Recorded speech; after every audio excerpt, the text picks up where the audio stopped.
अरे एक तरफ तो वो मोदी सरकार है, जहां उरी और पुलवामा में किसी ने गलती कर दी तो पाकिस्तान के घर में घुसकर आतंकवादियों की कब्रगाह बनाने का काम हमारी सेना ने किया था। तो दूसरी तरफ राजस्थान की सरकार है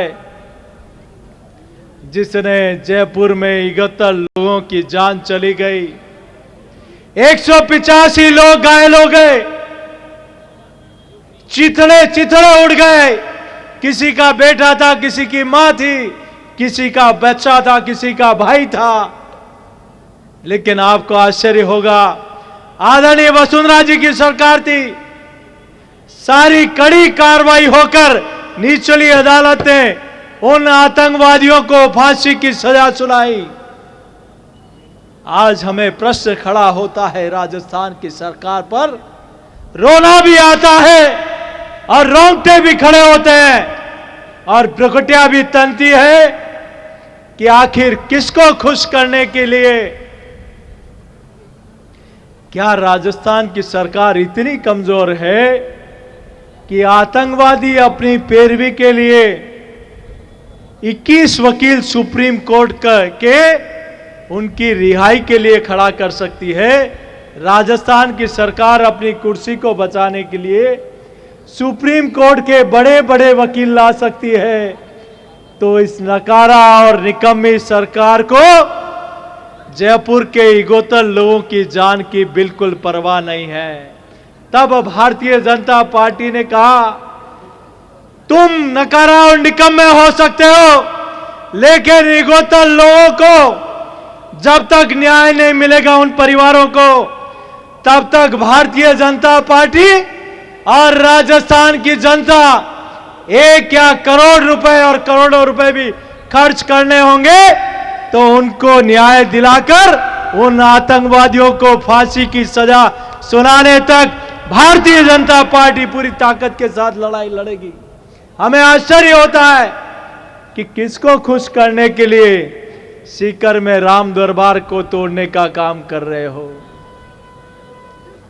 यह सवाल खड़ा होना चाहिए कि नहीं होना चाहिए? एक तरफ मोदी जी की सरकार न्यायालय के निर्णय के बाद अयोध्या में देश नहीं दुनिया का सबसे बड़ा आध्यात्मिक और सांस्कृतिक केंद्र प्रभु श्री राम का भव्य मंदिर बनाने का काम हो रहा है, तो दूसरी तरफ यहां राजस्थान में राम दरबार को तोड़ने का काम हो रहा है। एक तरफ यह अलवर में शिव मंदिर को ड्रिल मशीन से तोड़ने का काम कर रहे हैं, तो दूसरी तरफ नरेंद्र मोदी जी की सरकार काशी विश्वनाथ हो, सोमनाथ हो, चाहे उज्जैन में महाकोल महालोक हो, भव्य शिव मंदिर का निर्माण हो रहा है। यह अंतर साफ दिखाई दे रहा है। मैं आपके चरणों में इतनी प्रार्थना करता हूं, ये जो स्पष्ट नजारा आप और हम सब लोग देख रहे हैं, इसके लिए बहुत चिंता करने की आवश्यकता है। आप पीएफआई जैसे आतंकवादी संगठन को परमिशन देते हो सभा करने की, सम्मेलन करने की, शोभा यात्रा निकालने की। आप रामनवमी और नववर्ष की शोभा यात्रा निकालने पर प्रतिबंध लगाते हो। ये राजस्थान की जनता बर्दाश्त नहीं कर सकती। ऐसी नकारा और निकम्मी सरकार को आइए आप और हम सब लोग संकल्प लें। आज ये युवा साथी, ये मातृशक्ति, आज ये राजस्थान, हमारी बहनें बेटियां, अरे भारतीय जनता पार्टी की सरकार होगी तब ऐसे अपराधियों जो बच्चों पर अपराध करते हैं उनको पाताल में से भी लाकर फांसी के फंदे पर लटकाने का काम करेंगे। आज घर में आपने बालोतरा में देखा, ऐसे शकूर खां की वही कब्र बन जानी चाहिए थी। 24 घंटे तक उस महिला को, 24 घंटे तक उस महिला को, आपकी वन यूनिट वहां नहीं थी बालोतरा में, तो क्यों नहीं उसको जोधपुर लाया गया? आज वो मर गई तो उसका जिम्मेदार कौन है? कौन है जिम्मेदार उसका? आज उस महिला पर मौत का जिम्मेदार को, यह तो राजस्थान की सरकार है। आज दलित अत्याचार आपको आश्चर्य होगा, उदयपुर में कन्हैया जी की हत्या हुई, उस व्यक्ति ने पुलिस के पास, सरकार के पास जाकर कहा कि मुझे धमकियां मिल रही है, मुझे सुरक्षा दे। पुलिस ने कहा कोई चिंता नहीं, आप अपनी दुकान को खोल दें। दुकान खोल दी। अपराधियों का इतना हौसला कि उनकी हत्या करने से पहले वीडियो जारी करते हैं, वो गला रेतते हुए का वीडियो जारी करते हैं, गला काटने के बाद वीडियो जारी करते हैं। यह अपराधियों का इतना हौसला बढ़ा किसके समर्थन से, किसके पीछे हाथ है। और आपको आश्चर्य होगा, जिन लोगों ने उनकी हत्या की, उनको पकड़ने का काम राजसमंद के हमारे साथियों ने कहा, उनको भी धमकियां मिली। वो पुलिस के पास गए तो पुलिस ने उनको कहा कि आपको किसने कहा उनको पकड़ने के लिए। अगर उनका कुछ हो गया तो राजस्थान की सरकार कान खोलकर सुन ले, राजस्थान की जनता फिर आपको बिल्कुल बख्शने वाली नहीं है।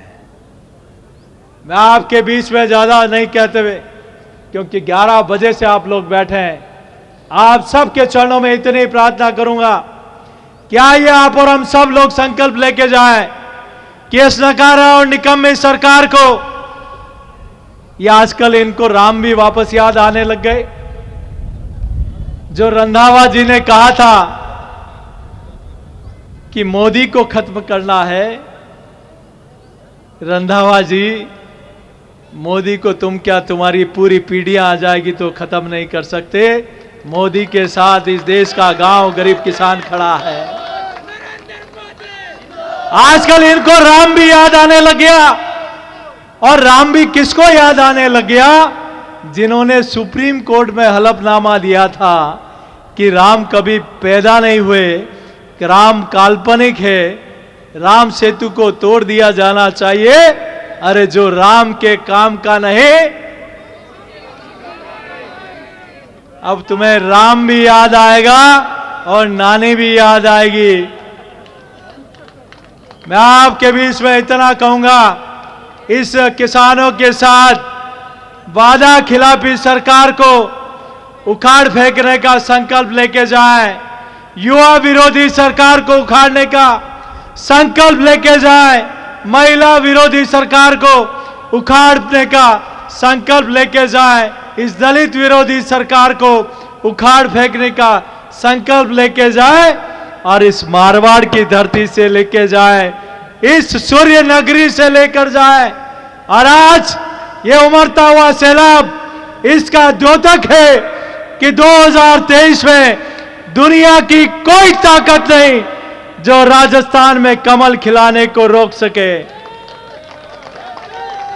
तैयार है हम सब लोग, तैयार है हम सब लोग, तैयार है हम सब लोग।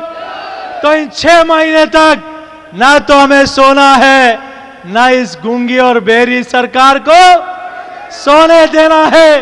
तो आइए और हाथ खड़ा करके एक संकल्प लेके जाएं, कम इस सरकार को उखाड़ फेंकने तक हम चैन की सांस नहीं लेंगे। बोले भारत माता की, भारत माता की, भारत माता की। भारतीय जनता पार्टी जिंदाबाद, भारतीय जनता पार्टी जिंदाबाद। यही कहते हुए देता अपनी वाणी को विराम। जय श्री राम। अब हम सभी कार्यकर्ता यहाँ पर आदरणीय प्रदेश अध्यक्ष जी के नेतृत्व में सारी मांगों को लेकर इस निकम्मी सरकार को उखाड़ फेंकने का आह्वान के साथ कलेक्ट्रेट का घेराव करेंगे। मैं धन्यवाद प्रस्ताव के लिए जिलाध्यक्ष जी को आमंत्रित करता हूं। धन्यवाद प्रस्ताव के लिए श्री देवेंद्र जी सालेचा।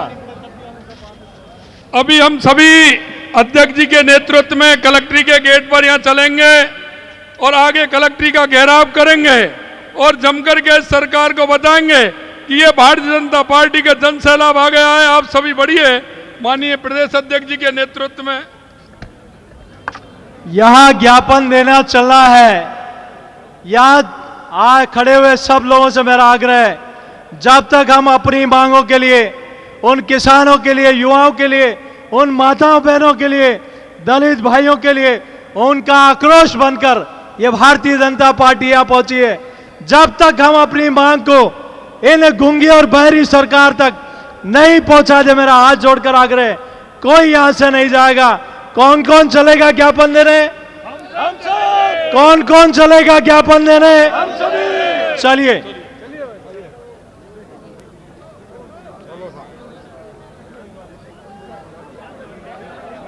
भारत